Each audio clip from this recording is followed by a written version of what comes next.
am Dr. S. Lalitha, Associate Professor of History. Today our topic is British Land Revenue Policy. The major aim of British Land Revenue Policy was to increase the land revenue collections. India with an agrarian base. In the past, they had to pay the tribute in the form of revenue or taxes. The important source of income for the government is only the land revenue.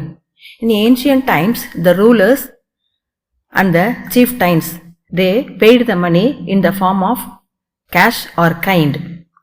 The rulers collect the money according to their own whims and fancies.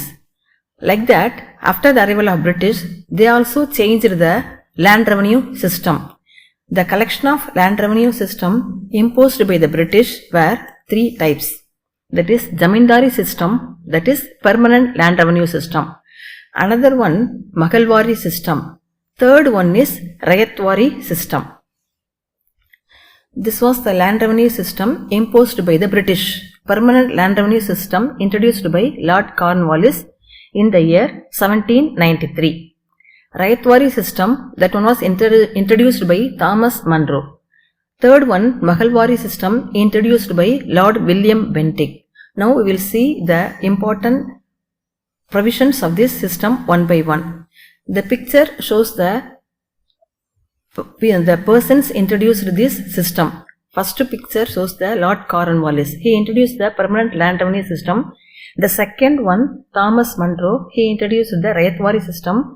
Third one, Lord William Bentinck, he introduced the Mahalwari system. First of all, we must know what is land revenue. Land revenue means any amount of money payable to the government instead of owning a piece of land by the owner. It is a form of tax paid to the government. With the arrival of British, the system followed in ancient times was completely changed. The British changed the collection of land revenue. Because of the collection of revenue also changed, the ownership also changed automatically. The revenue was fixed at a high rate.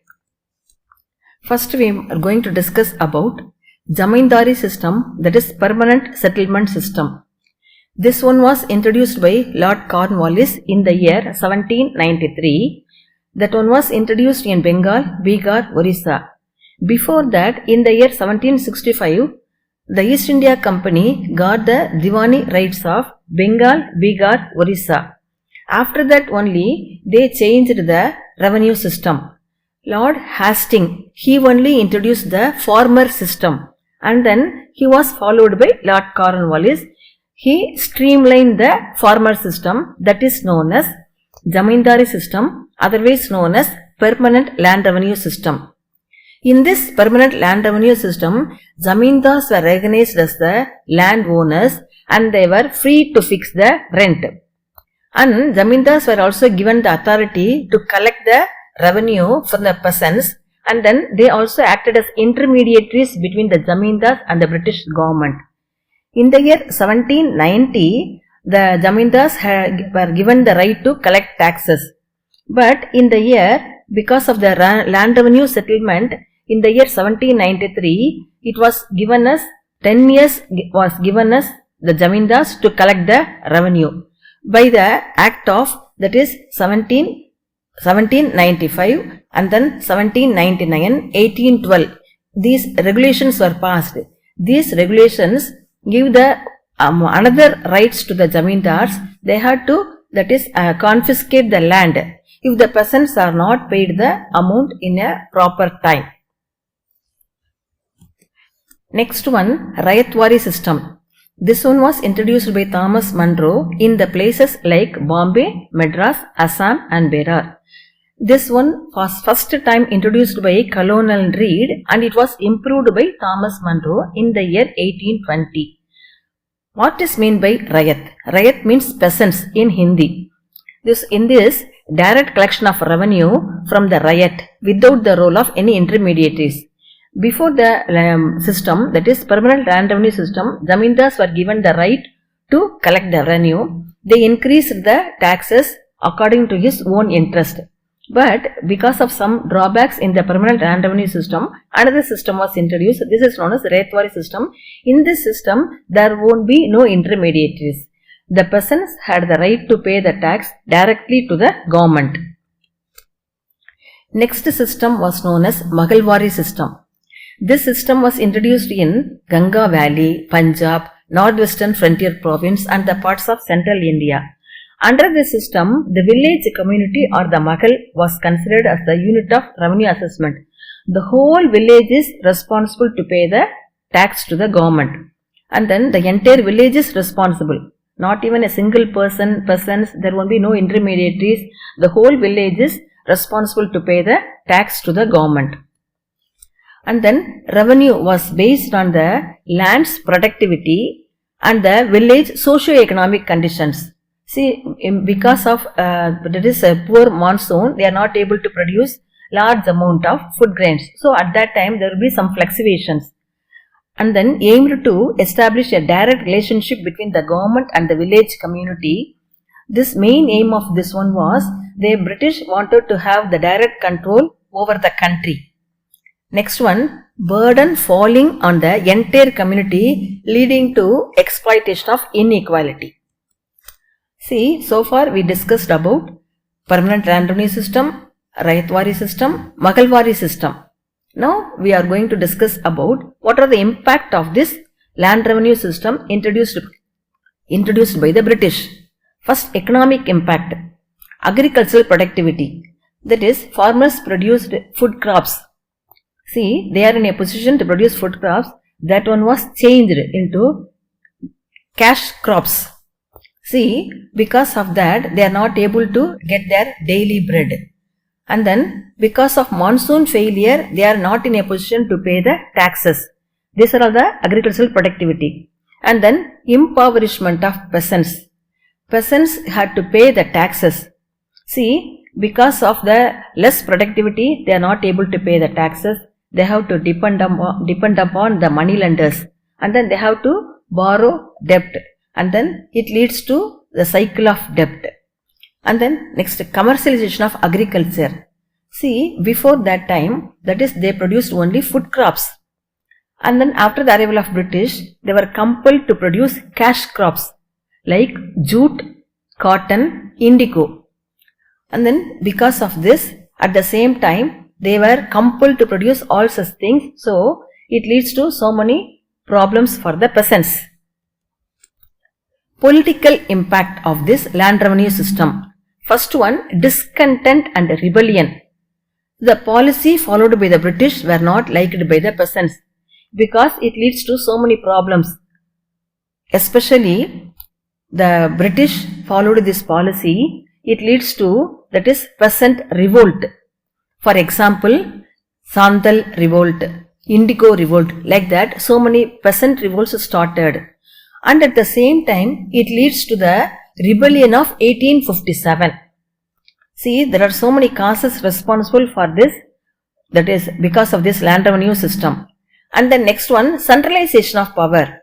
See, before that, the British, in the ancient times, the rulers collect the revenue. But here, there was a direct relation between the peasants and the government. So, it is a very good opportunity for the British to have direct control over the colonies, at the same time over the people, and at the same time the administration also. And then traditional issues.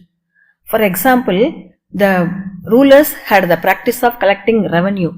At the same time, now that one was completely changed. The traditional system of following the people, what are all their needs and essential things, that one was provided by the rulers, otherwise chieftains. Now the entire system was changed, and now the British had direct contact with the people. Traditional system also affected because of this land revenue system. Land degradation. See, this is another important one for the, because of the impact of this introduction of land revenue system. So, before the arrival of British, the Indian peasants followed the practice of crop rotation. Because of this crop rotation, the land had increased soil, fertility of the soil will be increased because of crop rotation. See, due to the arrival of British, the peasants were compelled to produce only cash crops. Because of the continuous production of these cash crops, see, it is very difficult to earn large productivity. Next one, deforestation. See, because of the arrival of British, there are so many developments took place in India. One of this one was, that is land deforestation. So many industries, because of construction of industries, construction of railways, and then transport facilities, deforestation practice was followed. These are the political impact of British land revenue policy. Another one, social impact, emergence of new class. See, in those times only the rulers, otherwise chieftains, had the practice of collecting revenue from the people. But because of this land revenue policy, a new social class was created. For example, zamindars, and then money lenders, mediators. These people played a dominant role. They are suppressing the peasants. These intermediaries compelled the peasants to pay the tax at a particular period of time. If they fail to pay the tax, means the land will be seized. So, the peasants were in a position to borrow money from some other people. For example, the next social impact was money lenders and middlemen. These people played a dominant role. They are giving loans to the peasants, and then if the peasants were not in a position to repay the loan, the land will be confiscated by the moneylenders, otherwise middlemen. See, because of the shifted of growing crops from food crops to cash crops, see, the people find it very difficult to earn their daily bread. So, it leads to famines.